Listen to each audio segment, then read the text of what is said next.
ایک اقلیت انسانوں کی ایسی ہوتی ہے جن کے لیے میں دو لفظ اب استعمال کر رہا ہوں، ذہین اور حساس۔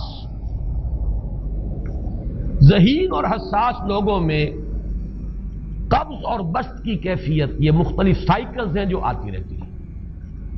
کبھی طبیعت میں پشمردگی ہے، دل بجھا ہوا سا ہے، کچھ نا امیدی سی ہے، خود اپنے اوپر اعتماد کی کمی محسوس ہو رہی ہے، مجھ میں صلاحیت نہیں ہے، میں کچھ نہیں کر سکتا، اب تک جو کچھ کیا اس کا بھی ہے، امنگ بھی ہے، امید بھی ہے، روشن پہلو نظر آ رہے ہیں۔ قبض کی کیفیت میں تاریک پہلو نظر آتے ہیں، مایوسی کے پہلو نظر آتے ہیں، پیسیمزم کی کیفیت، اور یہ جو بسط کی کیفیت ہے اس میں روشن پہلو۔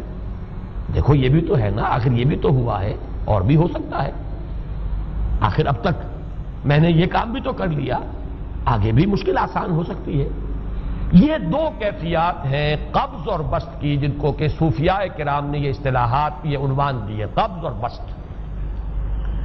جتنی انسان کے اندر حساسیت کی کیفیت زیادہ ہوگی، ذہانت زیادہ ہوگی، اتنا ہی یہ جو ویوز ہیں اس کی ایمپلیٹیوڈ زیادہ ہوتی ہے۔ کم ذہین انسان ہے، کم حساس ہے، آئیں گے تو صحیح ہے، لیکن یہ کہ وہ ویو جو ہے اس کا ایمپلیٹیوڈ جو ہے اس کے اندر اوپر اور نیچے کی کیفیت زیادہ نہیں ہوگی۔ لیکن جتنا یہ معاملہ بڑھتا ہے یہ جو ویو ہے اس کی ایمپلیٹیوڈ بڑھتا چلا جاتا ہے۔ لیکن نارمل انسان کا معاملہ یہ ہے کہ یہ حدود کے اندر رہے، اسی کی ایک کیفیت جو ہے اب نارمل جب ہو جاتا ہے، یہی ہے جو جدید ہماری جو سائیکولوجیکل میڈیسن ہے اس میں اسے مینیکس ڈپریسو سائیکوسس کہا جاتا ہے۔ مایوسی ہوئی تو اتنی ہوئی کہ جیسے کمر ٹوٹ کر رہ گئی، اور اسی ڈپریشن میں ہوتی ہیں خودکشیاں، خودکشی کر جاتا ہے ڈپریشن۔ کچھ روشن پہلو نظر ہی نہیں آ رہا، کوئی امید کا پہلو نظر ہی نہیں آ رہا، کوئی صورت نظر نہیں آتی، کوئی امید بر نہیں آتی، کس طرف جاؤں، کدھر دیکھوں، کسے آواز دوں، اے ہجوم نامرادی دل بہت گھبرائے ہے۔ اور جب آدمی محسوس کرتا I can't face these realities، یہ commits suicide۔ یہ اور جب کیفیت ہوتی ہے انشراح کی تو آدمی خوب بھاگ رہا ہے، دوڑ رہا ہے، امنگ ہے، محنت ہے، دوڑ رہا ہے، امیدیں ہیں، اب ہر چیز کا روشن پہلو نظر آ رہا ہے۔ عجیب ہے یہ، اصل میں مجھے کچھ تجربہ بھی ہوا ہے، ہمارے خاندان میں بھی یہ مرض موجود رہا۔ میرے والد مرحوم کافی طویل عرصے اس مینیک ڈپریسو سائیکوسس کے مریض رہے۔ کچھ ہوتا ہے یہ معاملہ، ویسے بھی شاید ہمارا خاندان جو ہے اس کیٹیگری میں آتا ہے جس میں ذہانت نسبتاً کچھ زیادہ ہے، حساسیت بھی نسبتاً کچھ زیادہ ہے۔ یہ دوسری بات ہے کہ کوئی شخص جو ہے یہ فلسفے کے طور پر اختیار کر لے کہ اپنے آپ کو ڈھیٹ بنا لینا ہے، یہ فلسفہ بھی بن سکتا ہے، لیکن یہ ہے کہ اگر آدمی چھوڑ دے اپنی طبیعت کو تو یہ دونوں کیفیات آتی ہیں۔ انہی کیفیات میں اگر یہ جو اپورڈ اینڈ ڈاؤنورڈ موومنٹ ہے یہ ایک حد سے نکل جائے تو یہ بیماری ہے مینیک سائیکوسس، مینیک ڈپریسو سائیکوسس۔ اس میں جب آدمی ہوتا ہے وہ اپر کیفیت میں تو اس کے اندر بڑی عظیمت ہے، روشنی ہے، امید ہے، لوگوں سے گفتگو کر رہا ہے، ہنس بول رہا ہے، خوب جو ہے محفل کے اندر، اب وہ محفل میں اسے دلچسپی محسوس ہو رہی ہے اور اسے ہر چیز کا روشن پہلو نظر آ رہا ہے، خود اپنے وجود کا بھی روشن پہلو، دوسروں کے وجود کا بھی، دوسروں کی بات میں سے بھی وہ اچھا پہلو تلاش کریں گے، وہ برا پہلو تلاش نہیں کریں گے۔ جب دوسری کیفیت ہے ڈپریشن کی، ہر ایک کی بات میں کوئی برائی نظر آئے گی، کوئی اس کی نیت کا فطور ہے، کوئی فساد ہے، کوئی یہ جو ہے بدنیتی کے ساتھ یہ بات کر رہا ہے، کوئی خیر کہیں ہے ہی نہیں، برائی ہی برائی ہے، مایوسی ہی مایوسی ہے، بدلی ہی بدلی۔ یہ ہے در حقیقت وہ کیفیت، اس کو غالب نے بہترین انداز میں تعبیر کیا ہے۔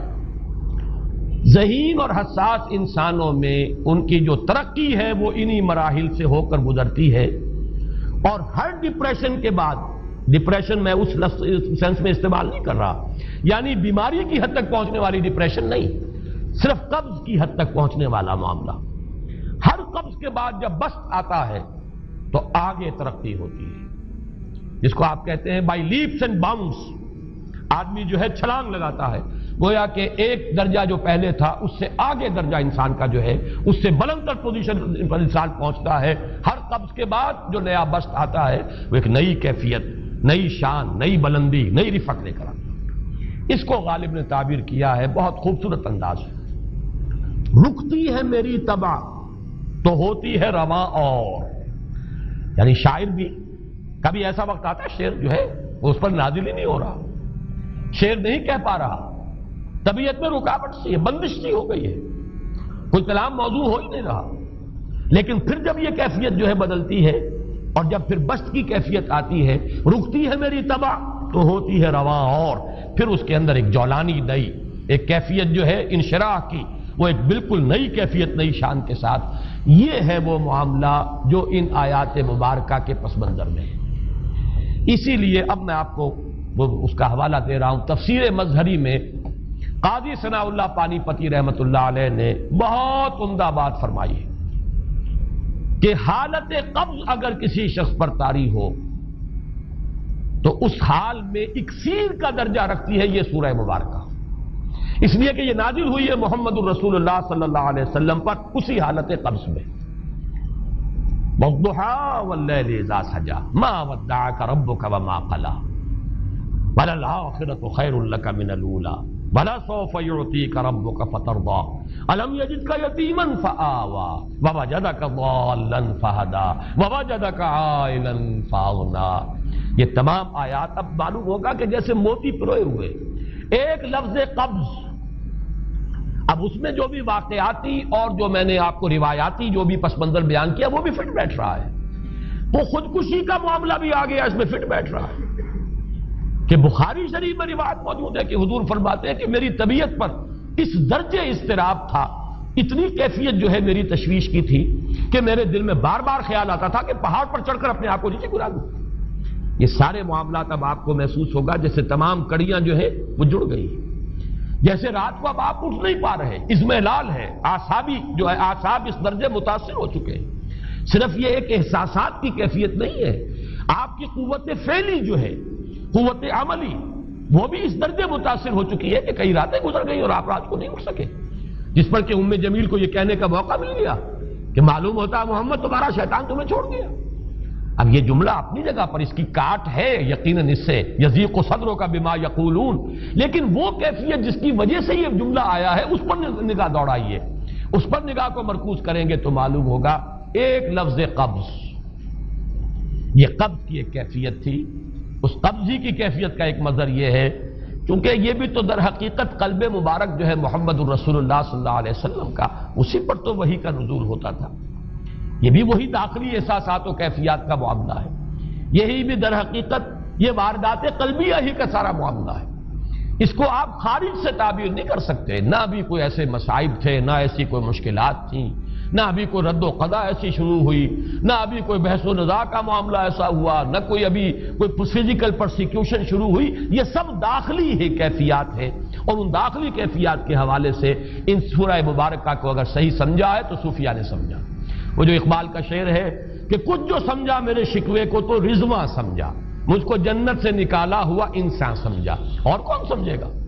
وہ تو سمجھے گا کہ دکھے ہوئے وہ دل کی صدا ہے. وہ کیا ہے جو اقبال کی وہ ایک نظم ہے، پرندے کی فریاد، گانا اسے سمجھ کر خوش ہونا سننے والے. یہ تو در حقیقت ایک دکھے ہوئے دل کی صدا، فریاد یہ صدا ہے. تو یہ کیفیت جو ہے رضوان سمجھ سکا ہے جو کہ داروغہ جنت ہے، اس نے سمجھا یہ وہی آدم جو نکالا گیا تھا یہاں سے، یہ اس کی فریاد ہے. کچھ جو سمجھا میرے شکوے کو تو رضواں سمجھا، مجھ کو جنت سے نکالا ہوا انسان سمجھا. تو واقعہ یہ ہے کہ اس سورہ مبارکہ کا صحیح فہم اگر حاصل ہوا ہے، وہ امام راضی کو حاصل ہو ہی نہیں سکتا. وہ عقل اور منطق کی گتھیاں سلجھانے والے آدمی ہیں، اپنی جگہ ان کی کنٹریبیوشن بہت. یہ لغت اور ادب کا کوئی خاص مسئلہ اس میں ہے ہی نہیں کہ زمخشری اس میں کوئی جولانی دکھائیں اپنی، اس میں کوئی ایسا اشکال ہے ہی نہیں، نحوی اشکال ہی نہیں. لیکن یہ واردات قلبیہ کا معاملہ ہے، احساسات باطنی کا معاملہ ہے، یہ نفسیات انسانی کا معاملہ ہے. اور اس کو وہی سمجھ سکتے ہیں کہ جو ماہرین علم نفس ہیں، اور وہ ہیں صوفیاء کرام ہمارے ہاں، جن کا وہ ذوق ہے باطنی کیفیات و احساسات، جن کا موضوع ہے کہ یہ در حقیقت حالت قبض کی کیفیت ہے.